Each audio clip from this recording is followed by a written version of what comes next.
கர்த்தருடைய பரிசுத்த நாமத்திற்கு மகிமை உண்டாவதாக. இந்த நாள் பரிசுத்த ஓய்வு நாள், ஆராதனை நாள். இந்த நாள் நிச்சயமாகவே ரட்சிக்கப்பட்டதான தேவ பிள்ளைகள் எல்லாரும் சர்ச்சுக்கு போய் தேவனை ஆராதித்திருப்பீர்கள் என்று கர்த்தருக்குள் நான் விசுவாசிக்கிறேன். இந்த நாளிலும் ஒரு வசனத்தை நாம் தியானிக்கலாம்.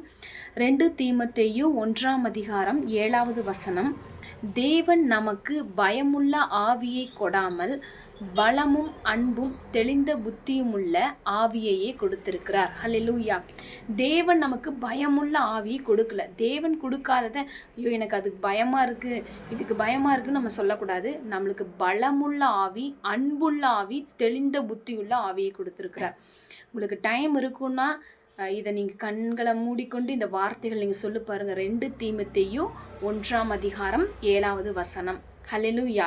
சொல்லுங்க, நான் பலமுள்ள ஆவியை பெற்றிருக்கிறேன், அன்புள்ள ஆவியை பெற்றிருக்கிறேன், தெளிந்த புத்தியுள்ள ஆவியை பெற்றிருக்கிறேன். ஹல்லேலூயா. ஆமென்.